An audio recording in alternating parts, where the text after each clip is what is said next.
another spectacular witch review with your favorite horror host, Die Schwarze Frau. In tonight's witch review, I will introduce to you a very good movie called Inferno by Dario Argento.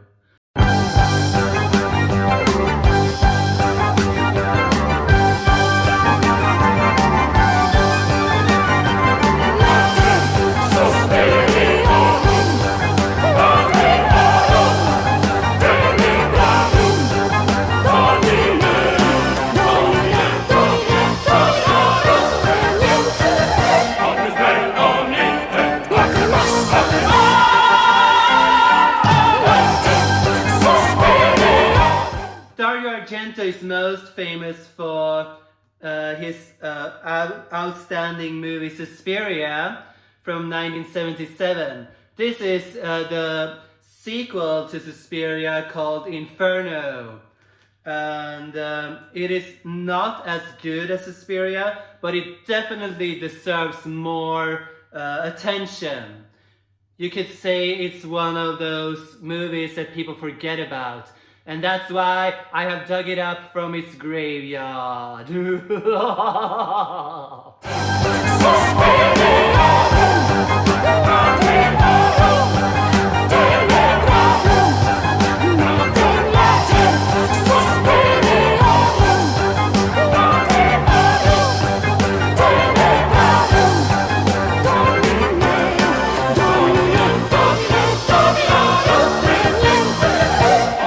It is the second part of Dario Argento's The Mother's trilogy.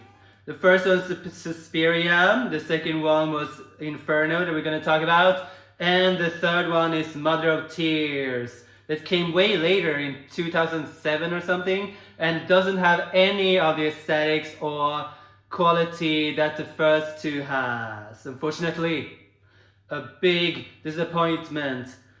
A gory parody of his earlier work, I would say. So the Mother trilogy is based on Thomas de Quincey's Suspiria de Profundis from 1845. Grief, Sorrow and Pain.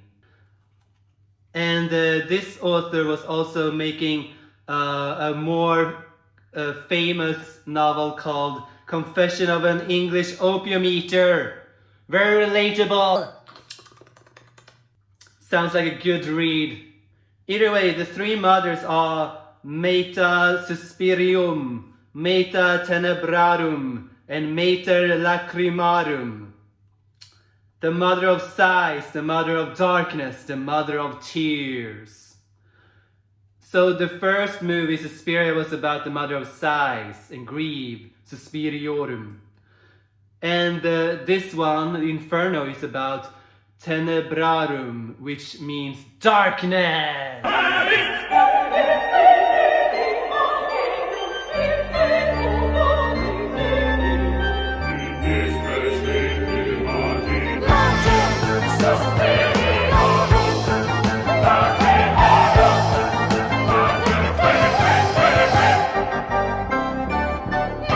The movie begins with a girl picking up a book about the three mothers.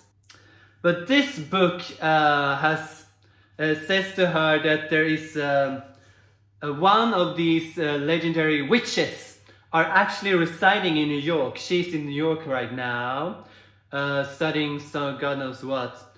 And she actually figured out somehow that she's actually living in that house where Mater Tenebrarum is supposed to reside. How creepy ain't that? So she follows a clue down the basement, and there she has a very terrible revelation. The first girl, Rose, she has a brother studying in Rome. And when she's figuring out that this witchy creature is lurking down her basement, she sends a letter to her brother that she might be in grave danger and he should come there right away. So the brother, while studying music, gets this letter and he starts reading it in class, as one should.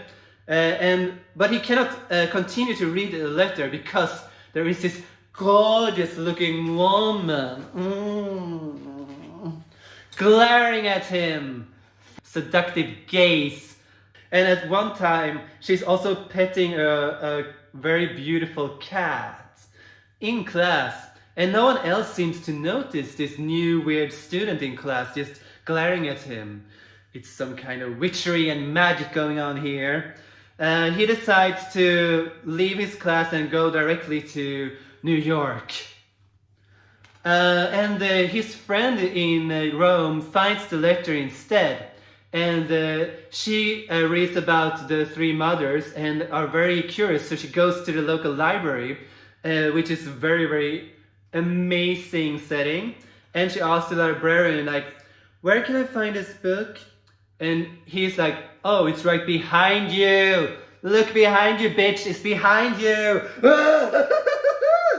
It's so good. So she finds the book, but she doesn't get to keep it for very long. So she finds this fancy room down the basement of the library where an eerie creature lurks with very gory hands. And a lot of cauldrons boiling liquid of gooey goose that you have no idea what it is, and fires burning. This is called Inferno for a reason. There's a lot of gorgeous burning bonfires everywhere. I really love this movie because just like Suspiria, it has great visuals and great soundtrack. Dario Argento has really found his own niche in his this kind of Italian creepy gore horror movie thing. All of his killings and all of his things is like watching an art project, a mystery art project. I think there is a name for it. It's called like giallo in Italian, and it actually originates from these bizarre crime novels that a lot of Italian movie makers seems to be inspired by for very good reasons. There's a lot of brutality and gore and the blood, as you can expect from Dario Argento in this one. And what I really love about his Slaughter Feasts movie is that the blood looks so visually stunning too. It has this like really vibrant, really like surreal, almost orange, like crimson vermilion kind of color to it that is so amazing.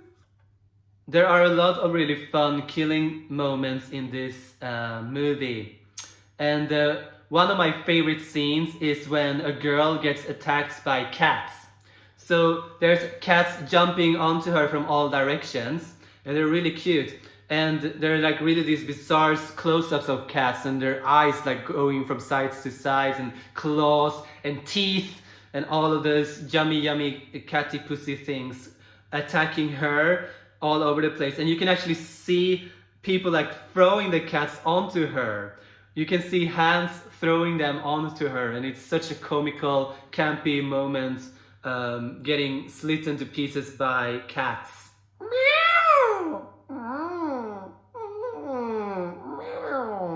Also, what I really like about Dario Argento's movies is that you have no idea who is behind all of these killings, or who is like the main villain, which is really like always fun, punch in the gut when you come to the last part of the movie and you realize what.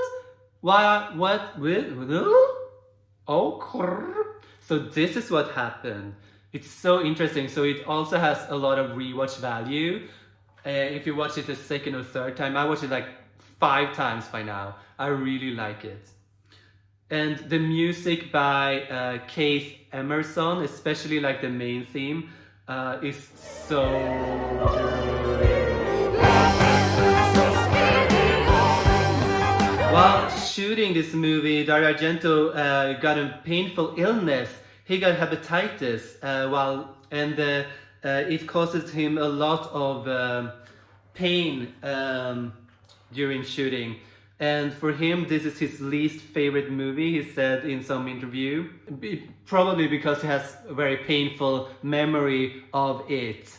Also, Mark, who plays the main guy, the brother of the sister in the beginning, he's played by Leigh McCluskey. He got talked into making his own stunts in the end of the movie through the fire scenes. So he said like he didn't really need to act.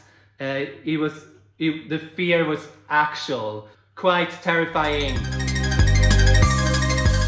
Alright, spooks, that is all I had to say about Inferno.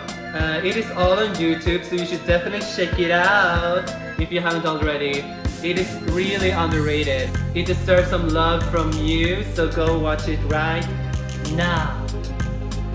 Good night and stay spooky!